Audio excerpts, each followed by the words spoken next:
इस लेक्चर में हम डिस्कस करेंगे एसिंक्रोनस बीसीडी काउंटर और इसको बोल सकते हैं मोड 10 काउंटर। ठीक है, तो बीसीडी काउंटर 0 से 9 तक काउंट करेगा, मोड 10 काउंटर भी 0 से 9 काउंट करेगा। ठीक है, तो सबसे पहले सर्किट बना लेते हैं। ठीक है, और उसके बाद पहले स्टेट बना लेते हैं। स्टेट बनाना ठीक रहेगा, तो सर्किट से ही बनाना पड़ेगा। चलो ठीक है, इसको करते हैं क्यू ए, ये हमारी एलएसबी हो गई, Q B, Q C, Q D. ठीक है, तो ये पहला जो स्टेट है 0 0 0 0, अब काउंटर बना रहे हैं। ठीक है, ये अब काउंटर है।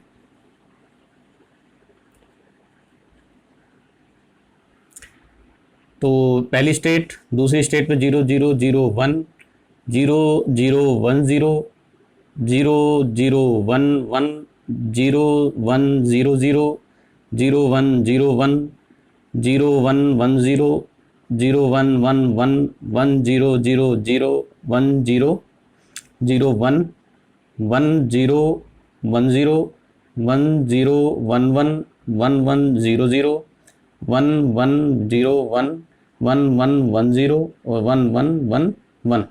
ठीक है, तो ये स्टेट बनेगी से 4 बिट काउंटर की। अब इसको बनाना है मोड 10 काउंटर। तो मोड 10 काउंटर 0 से लेके, तो ये 0 का है, ये 1, ये 2, ये 3, ये 4, ये 5, 6, 7, 8 और 9 तक हमारी काउंटिंग जानी चाहिए और उसके बाद वापस 0 आ जाना चाहिए। ठीक है, तो ये जो स्टेट है बाकी की, ये वाली जो स्टेट, सही है, इन पे जाएगा। इन पे जब भी जाएगा तो ये 0 हो जाना चाहिए। ठीक है, यानी इससे जब भी ऊपर आएगा 1 0 1 0, तो जो सर्किट है वो अपने को प्रीसेट करेगा और फिर वो सारे आउटपुट 0 0 और फिर काउंटिंग दोबारा से स्टार्ट होगी। ठीक है ना, इस तरह का है। तो पहले इसका सर्किट बना लेते हैं। तो इस बार मैं टी फ्लिप फ्लॉप से बना लेता हूँ। तो मोड 10 काउंटर है, सही है। तो 10 काउंटर के लिए जो total number of count 10 equals to the power n। जब n इसको कैलकुलेट करेंगे तो 3 पॉइंट समथिंग कुछ आएगा। ठीक है, तो इसका मतलब इक्वल टू 4। तो 4 फ्लिप फ्लॉप यूज होंगे और 4 बिट का बनेगा। ठीक है, तो 4 फ्लिप फ्लॉप,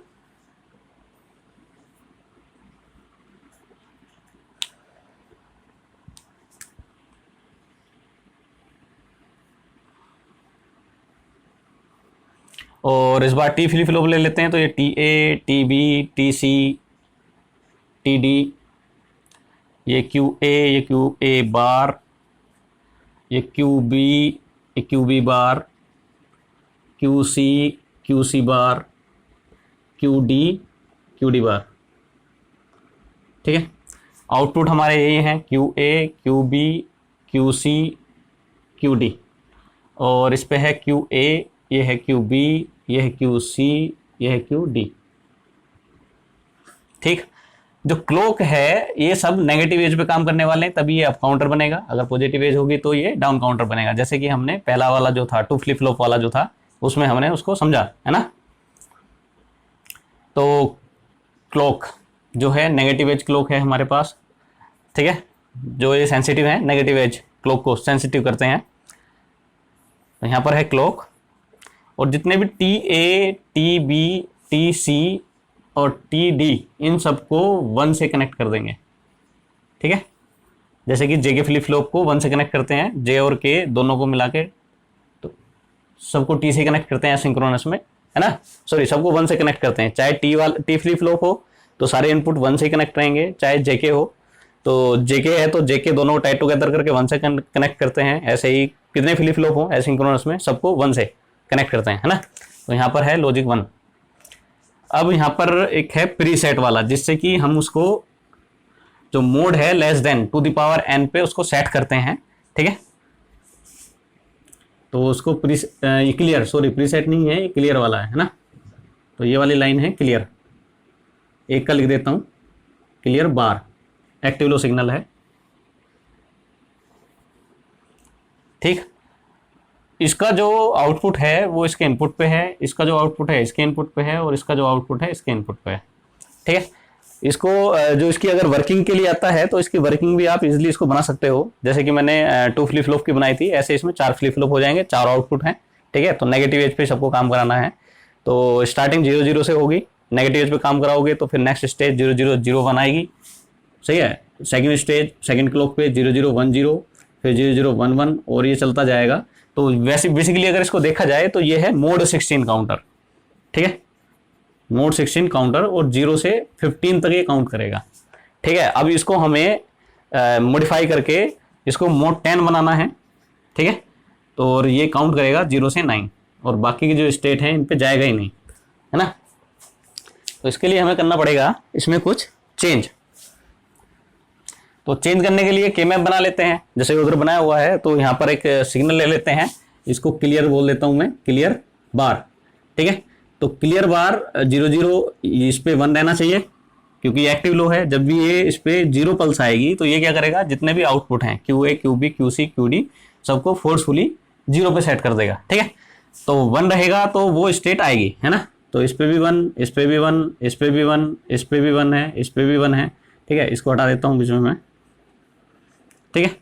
यहाँ पर भी 1, इधर भी 1, इधर भी 1, ये भी 1, और ये वाली भी परमिसिबल स्टेट है, सही है। मोड 10 काउंटर में 0 से 9, ये 1 पे सब पे 0 रहेगा, ठीक है। तो के मैप बनाना इनका बड़ा आसान है, ठीक है। तो सिंपली अपना के मैप ले लो एक कोई,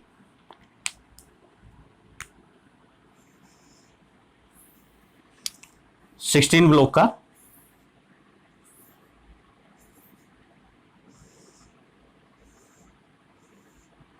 और यहाँ पर इधर आपका QD QC, ठीक है। तो ये 00 वाला रो हो गई, ये 01 वाली, ये 11, ये 10 वाली, और इधर है QB QA, ठीक है। इसी मैनर में रखना है 00 01 11 10।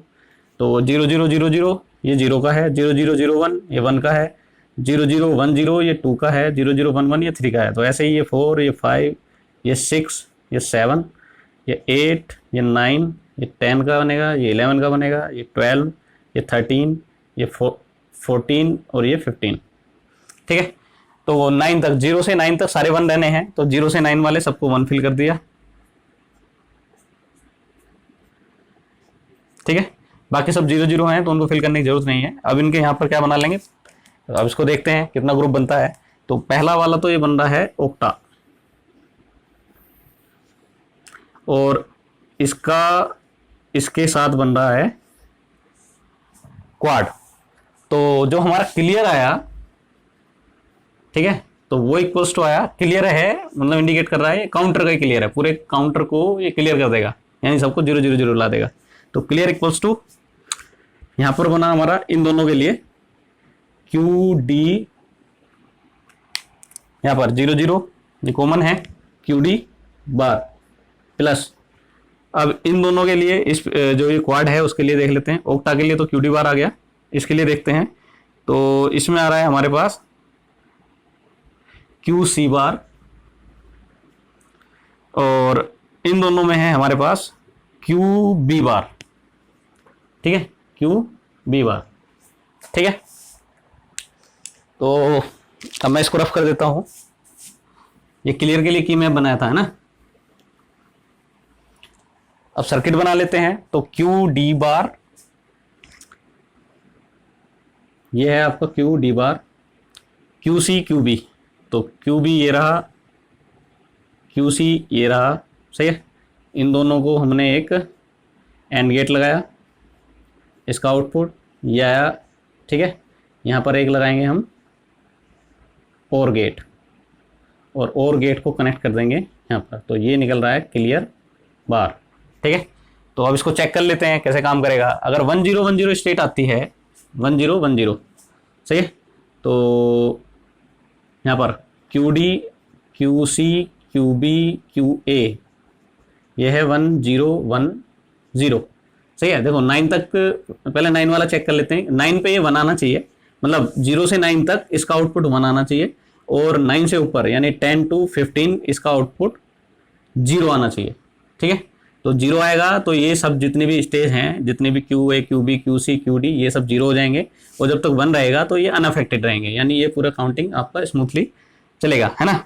तो पहले ले लेते हैं 9 का, देख लेते हैं 1001। तो जो बार वाला है QD बार कितना हो गया 0, तो यहां से निकलेगा 0, QC 0 है, तो यहाँ पर आएगा 1, तो ये 1 है। क्यू बी 0 है, सही है, तो ये भी 1 आएगा, क्यू बी बार 1 होगा, तो ये 1, तो 1 1 1, ठीक है, और ये 0, तो यहाँ पर 1 निकला, तो 1 से अनअफेक्टेड रहेगा, यानी ये 9 का है तो 9 वाली स्टेट आएगी, सही है, तो उसको ये 0 पे सेट नहीं करेगा। अब आते हैं 1 0 1 0 पे, सही है, तो क्योंकि Q D Q C Q B हम ले रहे हैं जो हमारे इसमें है, क्यू ए से हमें कोई मतलब नहीं है, ठीक है ना क्यू ए बार से कोई मतलब नहीं है, ये जो क्लियर वाला जो हमने बनाया है लॉजिक सर्किट। तो अब इसके लिए देखते हैं, तो क्यू डी 1 है तो इसका मतलब यहाँ पर 0 ही आएगा, क्यू सी 0 है तो यहाँ पर ये 1 आएगा, क्यू बी 1 है, सही है, तो इसका मतलब क्यू बी बार 0 है, तो 0 1 0, तो 0 0 0, और ये क्या कर देगा, इसको क्लियर कर देगा। तो सारे जो हैं ये सब जब भी इस स्टेट पर आएगा 1 0 1 0, तो ये सब 0 0 0 0 हो जाएंगे, क्लियर है। ऐसे किसी और के लिए देख लो, 1 0 1 1 के लिए भी देख सकते हैं, कोई फर्क नहीं पड़ेगा क्योंकि क्यू ए से तो कोई लेना देना है ही नहीं, ये तब भी आपका 0 ही आएगा इनसे, ठीक है। फिर 1 1 0 0 के लिए भी देख सकते हैं, तो क्यू डी वाला 0 है, क्यू सी वाला यहाँ पर ये 1 है तो क्यू सी बार जो है 0 होगा, क्यू बी 0 है तो ये 1 होगा, तो फिर भी 0 ही आया, तो तब भी 0 ही आउटपुट आ रहा है ना। तो सबके लिए आप चेक कर सकते हो, 0 से 9 तक के लिए ये लॉजिक सर्किट सब पे काम करेगा। 0 से 9 तक यहाँ पर 1 आएगा, और 10 to 15 सब पे, हाँ 0 से 9 तक यहाँ पर 1 आएगा, सही है, क्लियर बार एक्टिव लो है, तो जब 1 आएगा तो इस पर कुछ भी ये इनको सबको जितना भी है आउटपुट इन सबको 0 नहीं करेगा। और 10 to 15, सही है, इसका आउटपुट 0 आएगा, और फोर्सफुली किसी भी स्टेट पे अगर 10 to 15 किसी भी स्टेट पे आता है, सही है, उसको ये 0 कर देगा। तो कहने का मतलब है, अब एक सर्किट तो ये हो गया जो हमने पूरी स्टेट के लिए बनाया, ठीक है। एक जनरल सी इस तरह का भी सर्किट बना सकते हैं, जैसे कि 1 0 0 1, सही है, तो एक डिकोडर टाइप में कि इससे नेक्स्ट स्टेट आएगी 1 0 1 0, है ना, तो इसको तो स्विच करके किसी और स्टेट पर जाएगा नहीं। तो जैसे कि आपका है काउंटर है मतलब अगर इसको देखा जाए, इस सर्किट को हटा दिया जाए तो ये मोड 16 काउंटर है, और ये 1 by 1 इंक्रीमेंट करेगा, जैसे कि 1 0 0 0 के बाद 1 0 0 1, तो इसके बाद नेक्स्ट स्टेट जो आएगी 1 0 1 0 आएगी। तो 1 0 1 0 पे इससे आगे हमें जाना ही नहीं है, तो इसको हम एक डिकोडर की हेल्प से, तो AND gate decoder, NAND gate decoder sorry, वो बना सकते हैं। तो इस पे मैं इनपुट दे देता हूं 1 0 1 0 वाला जो है, तो इस पे है हमारा क्यू डी, सही है, यहां पर हमारा Q B sorry Q C, यहाँ पर हमारा क्यू बी, और यहाँ पर है हमारा क्यू ए, ठीक है। तो चारों को ले लेते हैं। तो 1 0 1 0 के लिए 1 0 1 0 के लिए इसका आउटपुट आना चाहिए 0, तो उसके लिए मुझे क्या करना पड़ेगा, 1 वाला तो एज इट इज रहने देते हैं, ये क्यू सी जो है 0 है, तो इस पर हम यहाँ बबल लगा देंगे, सही। क्यू बी जो है 1 है, तो इस पर कुछ लगाने की जरूरत नहीं है, क्यू ए पे यहाँ पर बबल लगा दो। तो जब भी 1 0 1 0 जब भी स्टेट आएगी तो आउटपुट जो है इसका 0 आएगा। तो हम यहाँ से इनको कनेक्ट कर लेंगे, इसको क्यू डी से इसको कनेक्ट कर दिया, क्यू सी से इसको कनेक्ट कर दिया, यहाँ पर बबल लगा हुआ है, क्यू बी पे 1 है डायरेक्टली कनेक्ट कर दिया, क्यू ए पे बबल लगा दिया, इन्वर्टर लगा दिया और इसके साथ कनेक्ट कर दिया। तो 1 0 1 0 यहाँ पर 1, और ये फिर वापस यहाँ पर इन्वर्ट हो गया 0, और इसको हम कनेक्ट कर सकते हैं क्लियर से, इसको क्लियर पे दे सकते हैं, ठीक है। तो क्लियर बार का ये भी काम करेगा। तो अब यहाँ पर देखो इसमें और इसमें डिफरेंस क्या है, ये सिर्फ एक स्टेट के लिए यानी 1 0 1 0 के लिए ही काम करेगा, ठीक है। अगर इनमें से कुछ आ जाता है तो इसका आउटपुट 1 आएगा, ठीक है, समझ रहे बात। पर ये जो सर्किट है ये 10 से लेके और 15 तक कोई भी स्टेट आएगी उस सबको ये 0 कर देगा, ये वाला जो सर्किट है, ठीक है। तो काम दोनों ही करेंगे क्योंकि ये 1 by 1 इंक्रीमेंट होके आता है। तो जब भी ये इस स्टेट पे आएगा 1 0 1 0 पे, तो ये वाला जो सर्किट है ये इसको फोर्सफुली 0 कर देगा, सही है, और फिर काउंटिंग दोबारा से यहाँ से रिपीट होगी। तो 0 0 0 और फिर 1 0 0 1 आएगा, तो दोनों ही में ये वापस इसी पे चला जाएगा 0 0 0, फिर काउंटिंग बढ़ेगी 0 0 1 0 0 1 0 0 0 1 1, और इस तरह बढ़ता जाएगा, ठीक है। तो इन दोनों में बस डिफरेंस ये है कि ये वाला जो सर्किट है ये सारी स्टेट के लिए काम करता है, और ये जो सर्किट है ये सिर्फ 10 वाली स्टेट के लिए काम करेगा, ठीक है। पर सर्किट में दोनों ही ये काम करेंगे, ठीक है ना। क्योंकि ये जो इंक्रीमेंट है कोई ऐसा नहीं है कि ये सीधा इधर जंप कर जाएगा या कहीं और जंप कर जाएगा, ये 1 बाय 1 इंक्रीमेंट होता है। तो यानी 1001 के बाद जो स्टेट आएगी इस सर्किट में 1010 ही आएगी। तो 1010 पे ये भी काम करेगा और 1010 पे ये भी काम करेगा, ठीक है। और दोनों ही फोर्सफुली इस पूरे इसको जो काउंटर है इसके जितने फ्लिप फ्लॉप हैं उन सबको जीरो कर देगा, इनका सबका आउटपुट जीरो कर देगा और काउंटिंग दोबारा से स्टार्ट होगी, ठीक है। तो ये है हमारा asynchronous BCD counter, mode 10 counter, है ना। अगर ये सर्किट नहीं है तो ये मोड 16 काउंटर है, एसिंक्रोनस मोड 16 काउंटर, 0 से 15 तक काउंट करने वाला, ठीक। तो इसको यहीं रोकते हैं, चलिए। और ये बात ध्यान रखना है नेगेटिव एज पे ही काम करेगा, है ना। नेगेटिव एज पे अप काउंटर है ये। अगर इसको आप इसका डायग्राम बनाएंगे वर्किंग डायग्राम, तो वर्किंग डायग्राम में टाइमिंग वेवफॉर्म आपको शो करने पड़ेंगे। तो टाइमिंग वेवफॉर्म जो शो करोगे तो नेगेटिव एज पे काम कराना है, जैसे कि हमने 2 बिट काउंटर और 3 बिट एसिंक्रोनस काउंटर में कराया था, ऐसे ही इसका बन जाएगा, सही है। चलिए।